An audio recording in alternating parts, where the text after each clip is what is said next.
Si presenta oggi la rassegna jazz, qualche giorno di jazz qui al Pala Congressi, un momento sicuramente anche un po' diverso in attesa del Natale.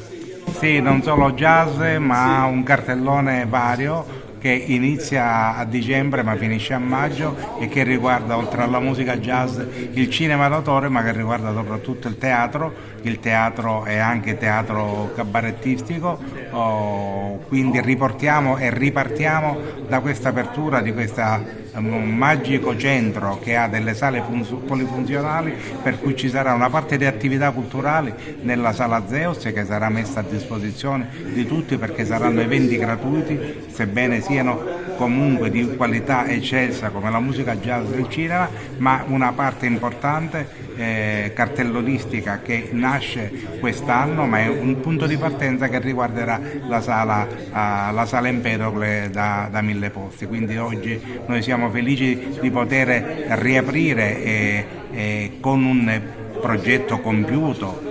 di utilizzo e offrirlo non solo alla città ma all'intero territorio provinciale. Vediamo a fianco a lei un grande attore famoso che porta sempre Agrigento in alto nell'immagine anche cinematografica e non solo. Come mai? Perché abbiamo pensato che questa attività culturale dovesse avere un direttore artistico, per cui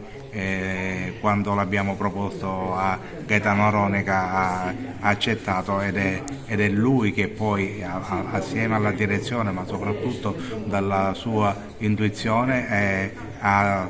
pensato e scritto questo cartellone importante che finirà proprio a maggio. Gaetano, trovi anche il tempo per dedicarti ad Agrigento col jazz?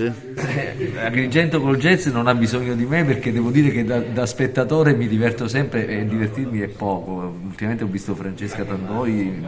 ho volato proprio come Peter Pan, che è uno degli spettacoli del cartellone che presentiamo proprio oggi. Peter Pan con il grande Giodio Tonno. È uno spettacolo che è molto importante e si iscrive in una strategia culturale che ho detto molto precisa, che va a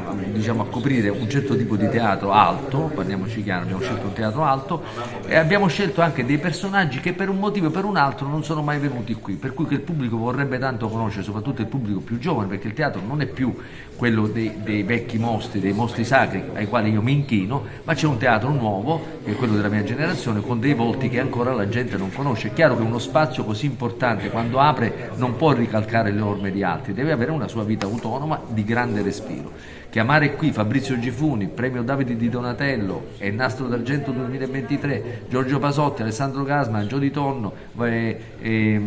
Alessio Vassallo, il Mimì del giovane Montalbano, per cui per il pubblico dei più giovani un punto di riferimento, e poi ancora Andrea Scanzi, il più grande polemista del momento, assieme a un altro che gli fa da specchio, talmente sono lontani, che è Teo Mammucari, per cui abbiamo, e poi Valentina Persia, le quote rosa, che mi sembra ne avremmo volute altre, ma le avremo credo negli anni futuri, nel prossimo anno e ancora adesso. Dicevo, la cosa importante, e mi fermo perché oggi è una giornata bellissima, perché Agrigento inaugura un nuovo spazio teatrale, dando segno di salute, di vitalità, di fiducia nel futuro. Questa è la cosa più importante, laddove un nuovo spazio deve integrarsi e persino farsi guida di altre attività nel momento in cui ha le idee magari più chiare di altri. Noi ce le siamo chiarite. Io ringrazio infinitamente il direttore Roberto Sciarratta, che mi ha dato questa possibilità. Per me venire ad Agrigento è sempre un onore, figuriamoci al Pala Congressi, che è un po' la sede invernale, il salotto invernale della Valle dei Templi, dove siamo nati e cresciuti.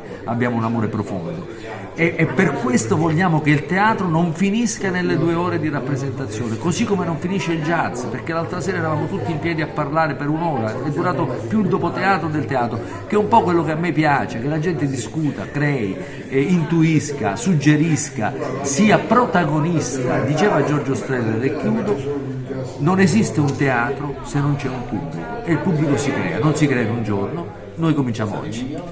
Una rassegna qui al Pala Congressi di jazz, una cosa diciamo che mancava alla città anche per riprendere un po' l'attività del Pala Congressi, una delle più belle strutture agrigentine. Sì, oggi l'amministrazione comunale che rappresento fa il plauso all'attività del Palacongressi del parco per aver riabilitato in senso diciamo lato del termine del Palacongressi a tanti eventi, non sono solo musica ma c'è anche teatro, c'è prosa, c'è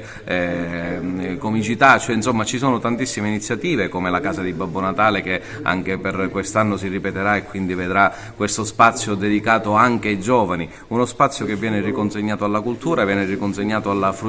fruizione dei più, quindi veramente è un momento di orgoglio per Agrigento perché avere questo spazio a disposizione, specialmente in un momento dove sempre più ci avviciniamo a vivere l'anno di Capitale Italiana della Cultura, è sicuramente un valore aggiunto alla nostra attività, quindi l'attività dell'amministrazione in questo caso è solo di sostegno e supporto a quelle che sono le azioni svolte dal parco che con un'attività di sinergia sicuramente vedrà altre iniziative che presenteremo proprio nelle prossime ore insieme al parco, anche l'amministrazione, per esempio pensiamo alle fabbriche chiaramontane che saranno presentate domani, tantissime cose belle per la nostra città di Agrigento.